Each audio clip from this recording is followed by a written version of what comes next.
Olá, bom dia, sejam bem-vindos a este mini curso que estou a gravar desde Portugal,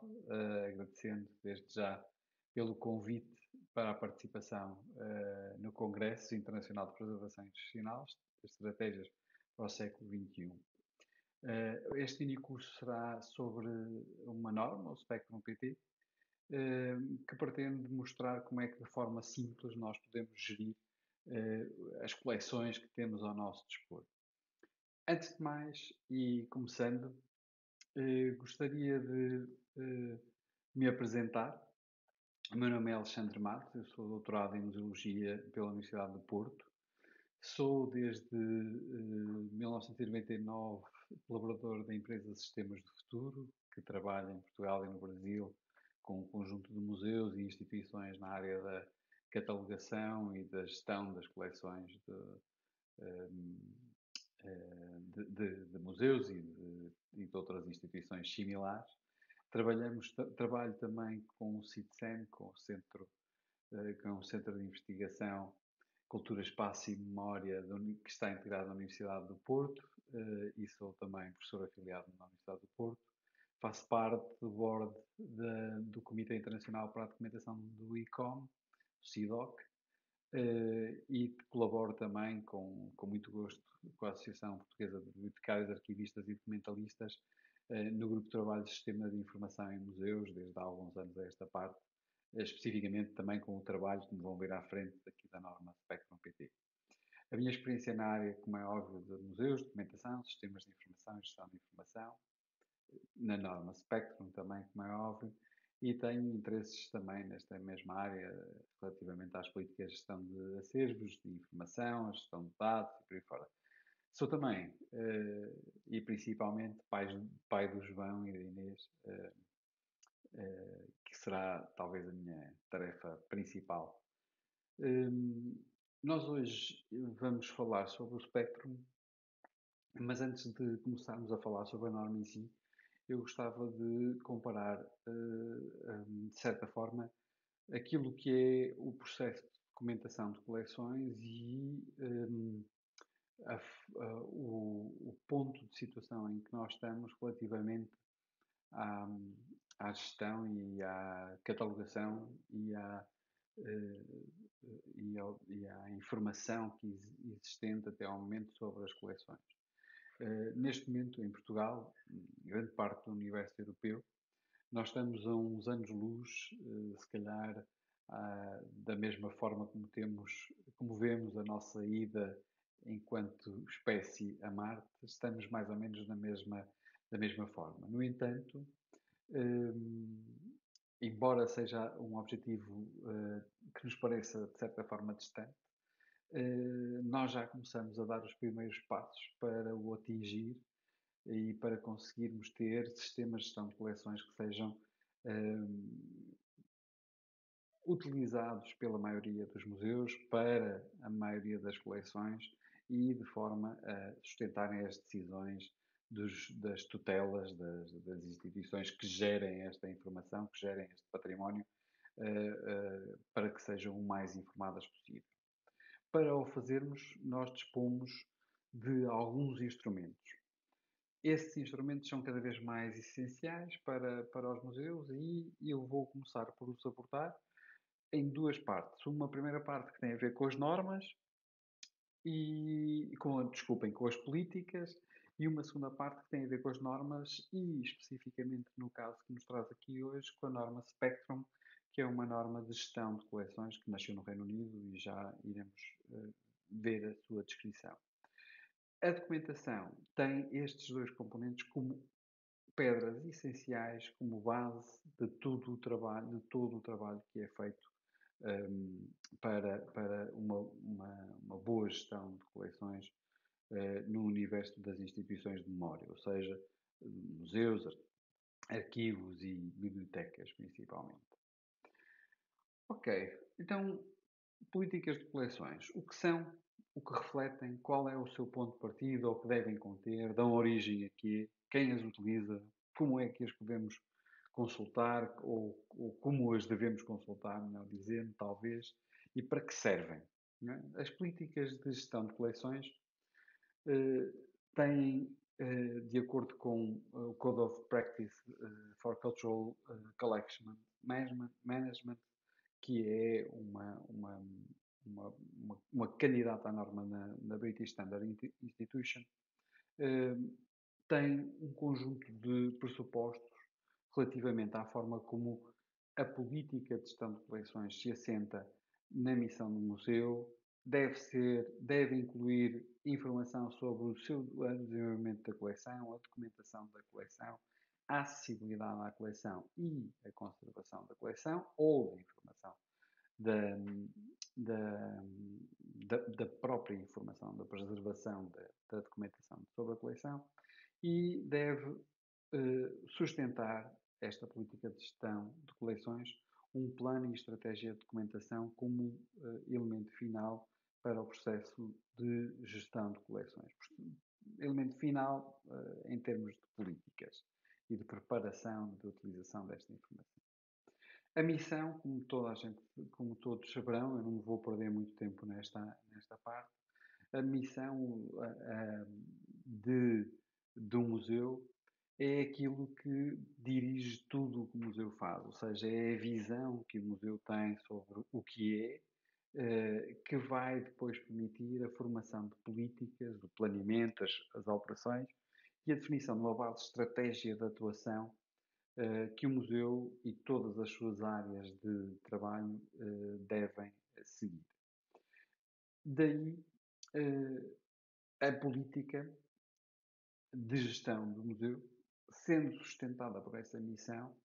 deve partir de um diagnóstico da coleção do museu, ou seja, nós não podemos fazer uma política de gestão de coleções que seja separada daquilo que é a própria coleção que o museu já dispõe. Normalmente, a política de gestão de coleção não nasce antes da coleção, mas na maior parte dos casos nasce posteriormente. Deve abordar, como há bocado já falei, as questões relativas ao desenvolvimento, ou seja, à forma como a coleção se vai desenvolver, à documentação, quer isto dizer com a forma como nós documentamos, como o museu vai documentar todos os aspectos da coleção, seja na catalogação, seja nos dados sobre a sua localização, os seus transportes, as questões mais óbvias relacionadas com os direitos de utilização de uma coleção e por aí fora. Deve também refletir tudo aquilo que são políticas à volta da acessibilidade do acesso às coleções, quer física, quer intelectual, quer às coleções digitais, e portanto esse é um elemento cada vez mais importante e importantíssimo na altura em que nós estamos, e também depois deve incluir um conjunto de informações relativamente à acessibilidade, desculpem, à conservação da coleção física e também da sua documentação, que é um elemento importantíssimo para a gestão de coleções. A política de gestão de coleções deve ser um único documento, ou seja, nós não devemos ter um documento para a acessibilidade, um documento para o desenvolvimento das coleções, para as aquisições e para as perdas ou danos ou para as desincorporações. Não devemos ter documentos separados, mas um único documento. Deve ser um documento público, ou seja, nós devemos tê-lo disponibilizado a algures e disponível para que as pessoas possam consultá-lo, e deve dar respostas para as questões da documentação e utilização das coleções. Respostas internas e respostas também para o público, para a audiência dos museus saberem com que contam da nossa parte. Esta política de gestão de coleções vai dar a possibilidade ao museu de definir uma estratégia para a utilização da sua coleção. Ou seja, esta estratégia vai permitir, vai incluir a definição das prioridades do museu em relação à documentação das coleções. Como é óbvio, como eu acabei de dizer agora, sustentada ou está em cima daquilo que está definido na política de gestão de coleção. Nesta estratégia vamos definir os objetivos a alcançar no processo de documentação e gestão das coleções e os critérios a observar para cumprir aquilo que a política nos define. Neste documento, nesta área do documento de políticas e estratégia, também vamos definir aquilo que é a metodologia de avaliação do processo de gestão de coleções e os critérios também de avaliação que o museu deve. Por fim, no plano, ou seja, no planeamento da documentação do processo de gestão de coleções, nós vamos ter, numa fase final, coisas bastante mais práticas em termos da definição das ferramentas que vão ser utilizadas, dos recursos humanos que são necessários, dos prazos que temos e dos prazos que nos são impostos, de acordo com aquilo que é definido pelas instituições do tutela, as responsabilidades existentes em todo o processo e depois a forma e os momentos em que vai ser feita a avaliação que anteriormente foi definida com determinados critérios. Esta questão é importante porque se eu estou aqui a definir os prazos vão também ser elementares para aquilo que é a definição dos elementos dos momentos da avaliação, como é óbvio. Esta estrutura de organização que nós acabamos de ver está definida neste quadro que eu aqui coloco, e que nos permite ter uma visão dos elementos fundamentais para eu definir aquilo que deve ser tido em conta para a gestão das coleções dentro do meu museu, mas há um elemento fundamental que está aqui em falta e que deve ser considerado por nós, por todos nós, utilizadores dos museus, profissionais dos museus, relativamente, principalmente pelos profissionais de informação dentro dos museus, relativamente àquilo que é a forma standardizada ou normalizada eh, eh, que vai ser utilizada para a gestão da coleção, para a documentação da coleção, para a divulgação da coleção e a introdução desta parte da normalização aqui é importante não só pelo facto de a normalização nos permitir ter uma utilização bastante mais abrangente da informação que nós produzimos, mas também porque aquilo que se pretende com a implementação das normas nos museus não é, tal como diz Nick Poole, anterior CEO da Collections Trust, não seria, não, ou melhor, não é fazer daquilo, tornar único, ou seja, as normas não se pretendem tornar único aquilo eh, que não é único, ou seja, a informação das coleções é muito diversificada e vai variando de objeto para objeto, mas nós, tornando-a normalizada ou normalizando os processos associados à documentação, vamos permitir que a utilização dessa informação seja cada vez mais abrangente e a acessibilidade às coleções e à informação das coleções seja cada vez mais simples para todos. As normas nos museus são algo que já é bastante antigo. Não, esta informação que eu trago aqui não tem a ver só, ou esta ficha que eu trago aqui não tem a ver, é uma ficha de um antigo Instituto Português do Património Cultural e contém em si própria uma norma. É uma ficha em papel, portanto, mas já tinha um conjunto de normas estabelecidas, um conjunto de categorias de informação que eram utilizadas para registrar cada um destes campos que estão a ver, ou este tipo de informação que estamos a ver aqui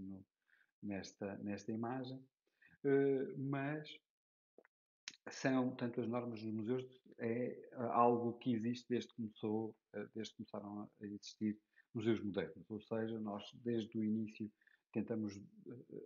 definir um conjunto de regras em termos da documentação das coleções que fomos utilizando ao longo do tempo e que fomos, de certa forma, fixando na nossa prática de trabalho museal. Há um conjunto de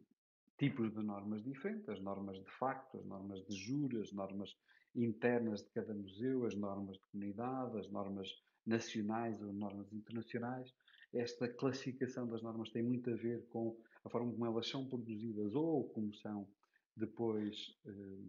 utilizadas ou eh, disponibilizadas também aos museus. No entanto, eh, as normas que todas estas normas contribuem de forma paralela, de forma, de certa forma, integrada para a gestão de informação nas bibliotecas, arquivos e museus. Ou seja, nem todas as normas são utilizadas nestas três instituições, mas há um conjunto de normas, entre as quais esta ISO 21127, mais conhecida como o CIDOC CRM, ou o CIDOC Conceptual Reference Model, que tem vindo a integrar, de certa forma, bastante, de uma forma também bastante técnica, esta norma um pouco mais complexa, mas tem vindo a procurar integrar e trabalhar com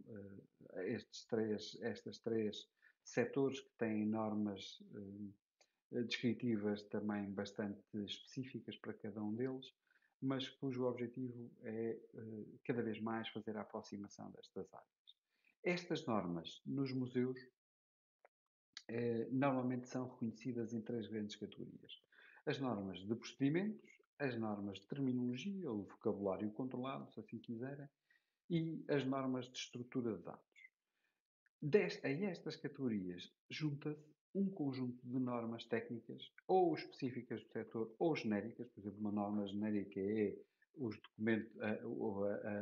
as imagens que nós utilizamos para carregar a informação, para criar objetos digitais, têm normas associadas, como por exemplo o JPEG, ou o TIFF, ou estes formatos específicos de ficheiros digitais, que são utilizadas também na documentação e na gestão das coleções. E depois nós também temos normas técnicas específicas, por exemplo, como as normas de intercâmbio de dados, por exemplo, que nos permitem enviar informação de um lado para o outro ou entre bases de dados de forma mais simplificada. No entanto, hoje vamos focar a atenção em dois elementos. Primeiro, nenhuma destas normas funciona isoladamente. Segundo, a norma que hoje vamos falar aqui tem a ver com ou enquadra-se na área das normas de procedimento, ou seja, a forma como nós nos museus utilizamos a informação para criar, ou melhor, os processos que nós utilizamos nos museus para criar informação sobre determinado acontecimento, sobre determinado evento ou determinado objeto nas coleções dos museus. No entanto, se nós quiséssemos ter de certa forma, uma nuvem daquilo que são as normas que podem contribuir para um sistema de informação de coleções, para o nosso sistema de gestão de informação sobre as coleções. Eu tenho aqui um conjunto de siglas, algumas reconhecerão, certamente, outras são mais específicas de uma ou de outra área, mas todas estas poderiam contribuir para um sistema de informação de museu de forma muito simples. Hoje nós iremos concentrar numa só,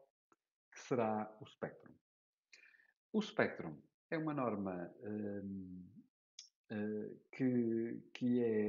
tem uma sigla que é utilizada em diversas coisas e, portanto, muitas vezes nos fazem estas perguntas, ou seja, perguntam-nos se o Spectrum é um software, se é um sistema de gestão de coleções, se é um computador dos anos 80, também já tive algumas vezes esta questão. Eu vejo tantas perguntas relativamente à norma, que às vezes me lembro também, ok, também poderá ser um avião, um projeto secreto do Elon Musk, não é, mas poderia ser. Em todo caso, o Spectrum, e este Spectrum que nós hoje vamos falar, é uma norma gratuita e aberta que define e promove as melhores práticas na gestão e utilização das coleções em museus, arquivos, galerias e instituições similares. É uma norma gerida pela Collections Trust, que é a sucedânea da Museum Documentation Association, que foi a primeira informação, a primeira instituição a liderar a definição desta norma para os museus. Em síntese, e nas palavras do Gordon McKenna, editor da versão mais recente da norma, o Spectrum é a sabedoria destilada de uma comunidade de profissionais de gestão de coleções, profissionais de museus do Reino Unido e neste momento, de um universo bastante mais alargado, porque tem contribuições de vários locais. O Spectrum definiu há uns anos atrás, ou melhor dizendo, a Collection Trust definiu para o Spectrum uma missão enquanto comunidade internacional que é assegurar que, independentemente do seu tipo, as coleções são geridas de forma responsável, profissional e de acordo com o interesse público. Sendo uma norma aberta desenvolvida pela comunidade profissional e internacional em nome dos públicos que servimos. No, Sendo uma norma que pretende servir a comunidade internacional, eu gostava apenas de falar-vos um pouco sobre aquilo que é o desenvolvimento de uma norma até ao momento em que ela existe hoje. Esta norma o processo de criação da norma foi iniciado em 91, sendo certo que a primeira versão foi publicada em 94 e desde então até agora nós temos um conjunto de 5 versões da norma, sendo certo que houve em alguns anos, ou melhor dizendo, na versão 3, normas ou atualizações da norma e não uma versão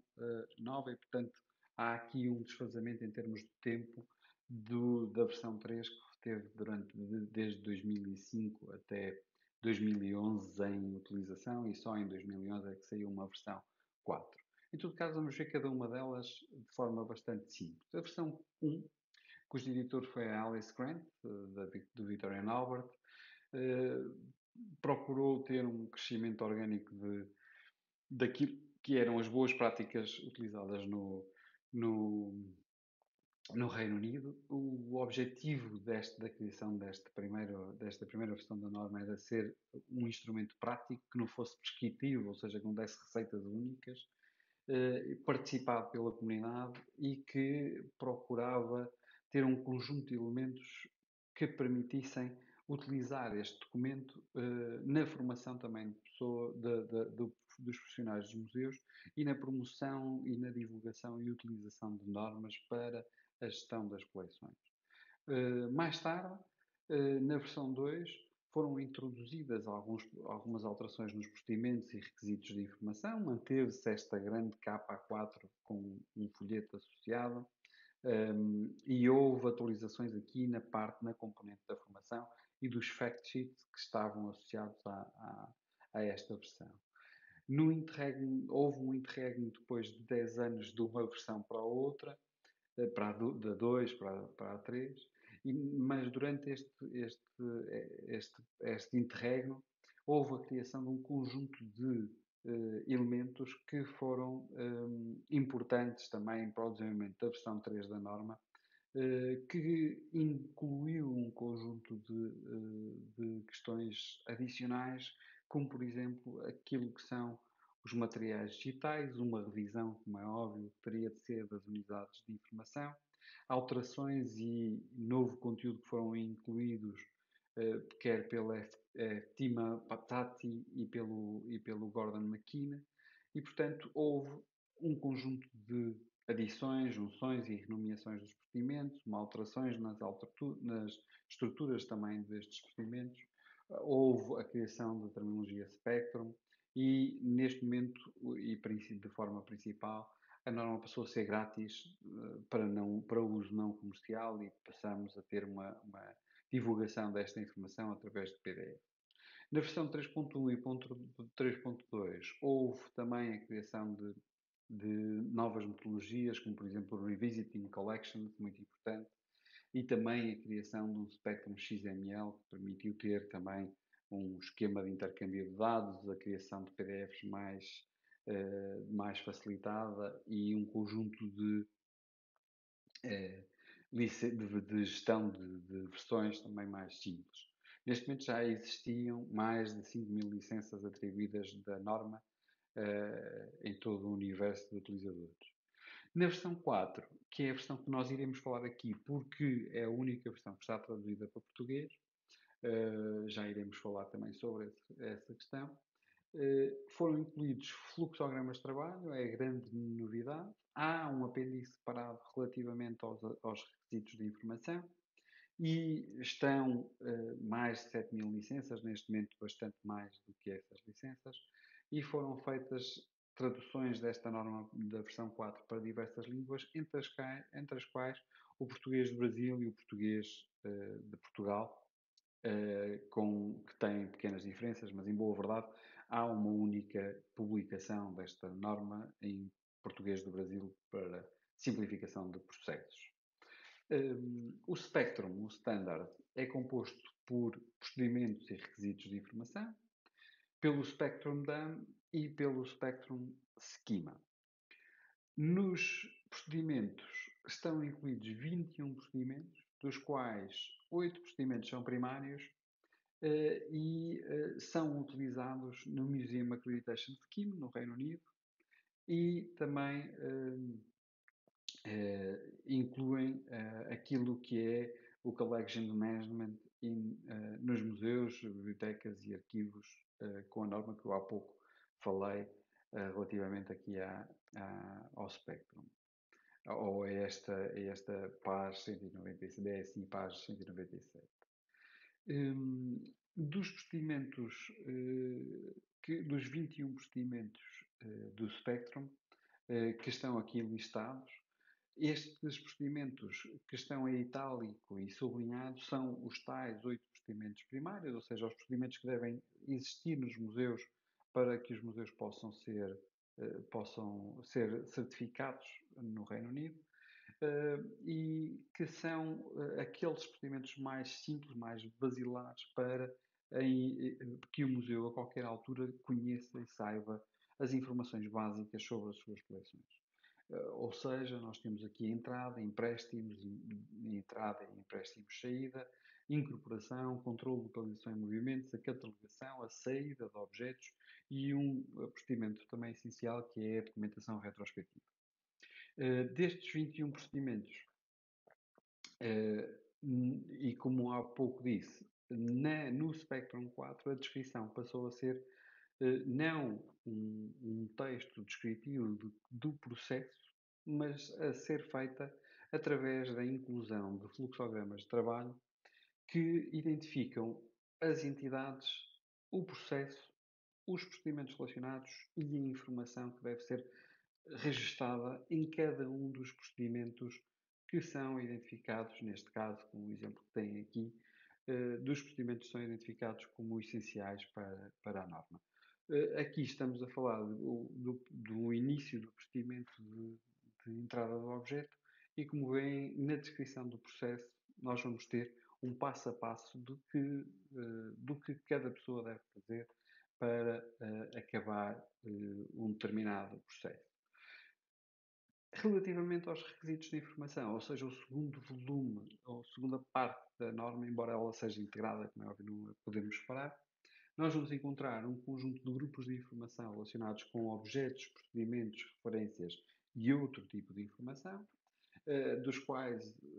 entre os quais objetos, por exemplo, têm 229 unidades de informação, ou campos onde nós podemos guardar informação. Os procedimentos têm 142 unidades de informação, as referências 12 e os outros 93 unidades de informação, de certa forma, diferenciadas. Os grupos de informação ou os requisitos de informação e a descrição de um grupo de informação é feita desta forma. Neste caso, nós estamos a ver o grupo de informação sobre recolha do objeto, que contém dentro dele um conjunto de unidades de informação, como por exemplo data de recolha, designação do evento de recolha de campo, número de referência, portanto um conjunto de campos que são utilizados para receber informação normalizada sobre a recolha do objeto, neste caso, por exemplo, durante uma escavação arqueológica, que depois cada um destes campos cada uma destas unidades de informação é descrita através da sua designação, de uma definição desta unidade de informação, da forma de registro que deve ser utilizada, de alguns exemplos de quando este campo ou esta unidade de informação deve ser utilizada e qual o grupo ou os grupos de informação onde esta unidade de informação pode ser utilizada. Estes requisitos de informação depois são também possíveis de ser visualizados, neste caso aqui através do Spectrum Schema, com uma organização esquemática em termos de hierarquia ou de inclusão numa determinada organização do esquema de dados que pode ser construída na descrição de um objeto, onde vemos, por exemplo, aqui as especificidades da descrição de um objeto, da sua idade, das cores que estão associadas, dos componentes ou do conteúdo que está associado a ele e, portanto, nós aqui vemos essas diferentes formas de organização da informação aqui no esquema e esta é uma das componentes da norma. Depois, relativamente ao Spectrum PT, que é um aspecto importante também para este mini curso, porque é a parte, o projeto que nós nos vamos utilizar para falar sobre a norma e será algo que depois vos poderá ajudar no dia a dia do vosso trabalho. O Spectrum PT nasceu da criação ou da proposta que eu fiz no processo do meu doutoramento ao Museu da Universidade da Ciência da Universidade de Coimbra, para, junto da Collections Trust, fazer a aquisição, por assim dizer, que na altura era necessário este tipo de procedimento da licença internacional para o território português, que foi feita e que depois foi complementada, alguns anos mais tarde, por um processo semelhante feito através da Secretaria de Cultura do Estado de São Paulo para a mesma licença para o território brasileiro. E destas duas instituições, da junção destas duas instituições, nasceu este projeto, Spectrum PT, que nós ainda continuamos e mantemos ativo, agora com a participação também de outras instituições, mas que tem esta base fundacional, cujo objetivo inicial se, era exatamente a tradução do espectro e dos requisitos de informação, para além de potenciarmos a formação e a promoção da norma nos dois territórios. Este projeto permitiu que nós fizéssemos uma publicação, ou nós, melhor dizendo, foi uma publicação financiada pela Secretaria de Estado de Cultura de São Paulo, uma publicação da norma do Spectrum PT, que está disponível também numa edição limitada de objetos físicos, de livros em papel, não é? Mas que está disponível também e uma versão exatamente igual em PDF para descarregarem no site da norma. Já mais à frente eu irei falar sobre essa questão. Eu queria, neste mini curso, e também para dar uma componente mais prática a esta apresentação, falar-vos também do processo de implementação da norma. Ou seja, como é que uma das questões que nos perguntam sempre é o que é que eu devo fazer para poder implementar esta norma no meu museu e trabalhar com ela. O primeiro passo, como imaginarão, é o mais simples, é descarregar a versão digital da norma ou encontrar, ou se tiverem, melhor ainda, para quem goste, procurarem a versão em papel da norma, depois ler e procurarem perceber um pouco da introdução, para além da utilização deste mini curso, também poderão ver algumas informações que existem no site da norma. E tendo este documento em mãos, podemos passar para um momento a seguir, que é as perguntas que nós devemos colocar antes de partirmos para um processo de implementação da norma. E aqui há um conjunto de perguntas que são importantes, que têm a ver com as questões práticas associadas à utilização da norma. Ou seja, porque é que eu quero implementar um procedimento? Que decisões de políticas tenho de ter definidas previamente? Quais são os recursos necessários? Quem é que faz estas tarefas? Quando é que devem fazer? Que tipo de formas de registro estão aqui associadas? Que informação deve ser registada? Qual é o contexto legal aplicável? Que intervenções são necessárias no objeto fisicamente? Que questões específicas levantam determinado procedimento? Ou seja, há um conjunto de perguntas que devem ser feitas, estas e se calhar outras mais, relacionadas com a gestão da coleção ou com o posicionamento do museu,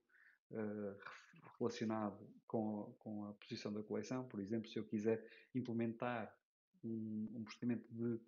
documentação retrospectiva, eu posso estar a querer ver, a querer analisar se nos elementos descritivos da minha coleção utilizo linguagem que hoje em dia já não seja apropriada, por exemplo, e esse tipo de informação ou de gestão de coleções está cada vez mais em cima da mesa e, portanto, tenho de colocar essas perguntas mais difíceis. Para além destas perguntas, eu tenho de ter a consideração de ter uma política de gestão de coleções, tal como eu disse no início, que inclua estas 4 áreas, porque estas 4 áreas vão ser determinantes para que no desenvolvimento eu possa, por exemplo, definir o que é que eu posso dar entrada, o que é que eu posso fazer em termos de incorporação ou desincorporação das coleções. Em termos de documentação, como é que eu vou fazer o controle de inventário, como é que eu vou fazer a catalogação, como é que eu vou restar a auditoria ou a gestão de direitos para a minha coleção. Na acessibilidade, vou ter questões relacionadas com a utilização das coleções e os empréstimos, que são procedimentos importantíssimos da norma. E depois, na conservação, vou ter as questões de estados e verificação técnica das obras, a gestão de riscos, as perdas e danos que têm de estar nas políticas definidas para que eu depois consiga colocar em prática a estratégia e o plano de documentação sobre a minha coleção e poder gerir essa coleção da forma mais correta. Para os ajudar nesta matéria, não pensem que vão ficar completamente desamparados. Nós criamos, ou melhor dizendo, a Collections Trust criou um conjunto de guias técnicos para os 8 procedimentos primários que contêm um conjunto de fontes de aconselhamento para esta implementação e que estão disponíveis também no Spectrum PT, embora estes tenham sido feitos no contexto português, com o auxílio dos colegas do Grupo de Trabalho de Sistemas de Informação e Museu da BAD, em colaboração com o Museu da Ciência da Universidade de Coimbra também, que são úteis na abordagem aos temas daqui que estão disponíveis na norma. Estes guias técnicos ajudam a implementar a informação, mas em todo o caso, o que é realmente importante é que vocês olhem para cada um dos processos que vão ver agora e percebam que há um conjunto de elementos que nós vamos ter de definir. Ou seja, eu vou-lhes dar um exemplo aqui com a entrada do objeto. Este é o workflow ou o fluxograma de trabalho que está disponível na norma portuguesa e na norma, desculpem, na tradução da norma do Spectrum, que não é norma portuguesa, é norma em português, eh, assim é que devo dizer, e inclui, por exemplo, as entidades e a descrição do processo e, portanto, nós quando começamos a ler a descrição do processo, temos perguntas às quais vamos ter de dar respostas e, dando respostas, vamos seguir um ou outro caminho. E, por exemplo, quando nós dizemos, ok, este objeto é esperado, se sim, nós temos de preparar a chegada do objeto, sem esquecer de fazer determinadas tarefas e utilizar um outro procedimento que poderá ser o pré-entrada, seguindo para a frente com a descrição do objeto, com um conjunto de grupos de informação que deve ser incluída no registro de entrada, que vão encontrar cada um, portanto, os grupos de informação necessários para cada um dessas unidades de informação estão descritos nesta coluna que se chama informação e que depois poderão utilizar. O procedimento vai ter todos os passos nesta descrição do processo que estão aqui a encontrar. A partir do momento em que nós vamos respondendo e encaminhando-nos para a segunda linha, vamos obter a segunda parte, ou a segunda eh, parte da descrição deste fluxograma de trabalho e vamos chegar a momentos em que vamos ser encaminhados ou para o fim do procedimento ou para outros procedimentos que são complementares àquele primeiro. Ou seja, esta informação também é importante seguir porque um procedimento de entrada vai dar, por exemplo, a um procedimento de saída, porque aquele objeto não vai estar para sempre no museu, ou então vai dar a um procedimento de incorporação, porque esta entrada deu-se porque nós vamos incorporar ou adquirir determinado, vamos comprar determinado objeto para a coleção do museu. E, portanto, se tratar de uma incorporação, nós temos de ir para um procedimento de incorporação. Se tratar de um empréstimo, temos de passar para um procedimento de empréstimo, normalmente de entrada. Se tratar de um depósito não solicitado, temos de equacionar se vamos desincorporar ou alienar aquela peça, se a vamos adquirir ou, inclusive, se a vamos dar retorno dela para o anterior proprietário ou para a pessoa que nos deixou a peça no museu, ou seja, o depositante. Isto acontece para a entrada do objeto ou acontece, por exemplo, se nós decidimos que esse objeto vai ser incorporado para a incorporação. Sendo certo que na incorporação nós vamos ter elementos na descrição do processo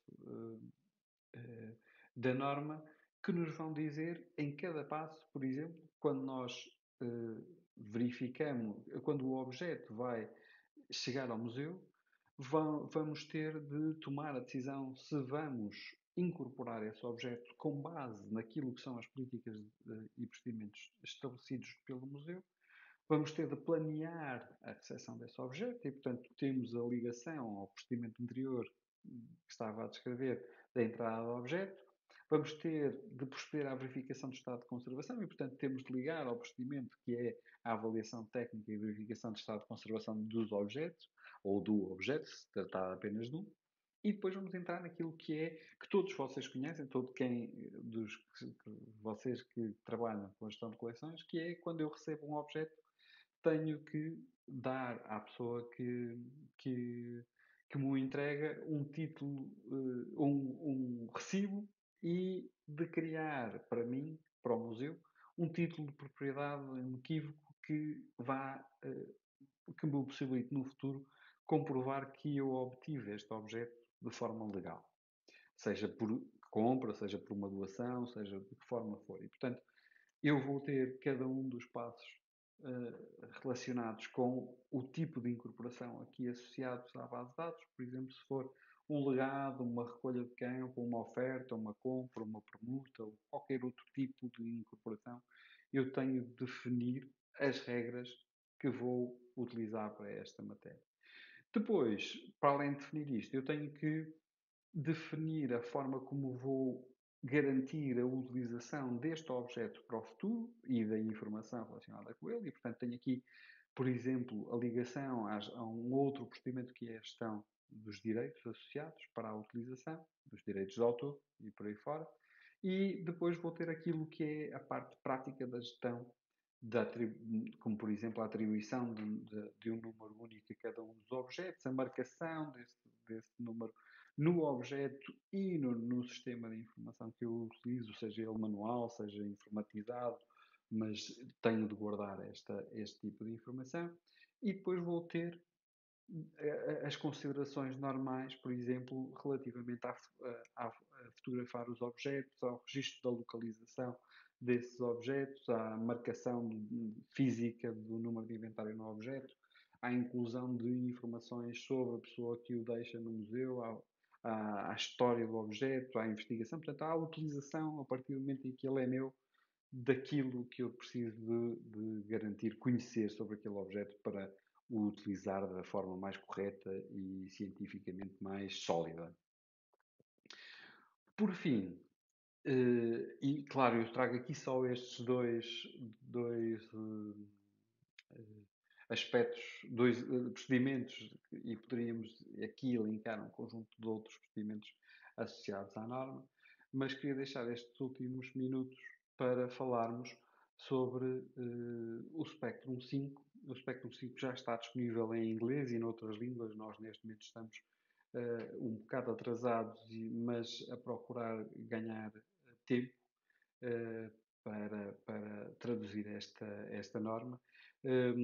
As traduções das normas, como há uma alteração do texto e pode haver alterações da estrutura, obrigam a um processo quase, não do início, como é óbvio, mas que implica um outro tipo de metodologias. E esta norma, este projeto de tradução está a ser feito, está a ser iniciado. Eu estou a trabalhar nele neste momento com um conjunto de colegas portugueses e brasileiros, eh, e com a ajuda da Collections Trust iremos fazer este projeto não como fizemos os anteriores, mas através de uma aplicação de tradução participativa, em que cada um de nós contribui de diferentes formas para a tradução da norma. Será um projeto integrado também com outras traduções e, portanto, vai-nos permitir utilizar um conjunto de terminologia que já está, de certa forma, normalizada para para outras traduções, como para a tradução do Spectrum 4, por exemplo. Está a ser feito em participação também com a Collections Trust, entre Portugal e o Brasil, e nós temos 2021, esperando que este ano horrível e de 2020 passe rápido, mas temos 2021 como meta da apresentação para a norma, para uma versão, uma primeira versão do Spectrum 5 em português, que depois terá sempre correções, porque acontece sempre essas situações, mas como se pretende ser o mais fiel possível, o mais finalizada possível, em 2021 procuraremos ter um, uma versão publicada e disponível quer no site da Collection Trust, quer no site do Spectrum PT, quer também, se possível, uma pequena edição, talvez, de alguns números para distribuição para museus em Portugal, no Brasil e noutros países de língua portuguesa, como por exemplo Angola e Moçambique, ou Cabo Verde, que se têm mostrado bastante interessados na tradução da norma. Por fim, queria agradecer uma vez mais o convite, agradecer a todos a vossa atenção, deixar os meus contactos para o caso de terem alguma questão que queiram abordar, ou no caso que queiram participar na tradução da norma, ou em alguma componente dos projetos que estamos a desenvolver no âmbito do Spectrum PT. Disponham. Muito obrigado pela vossa atenção e até uma próxima.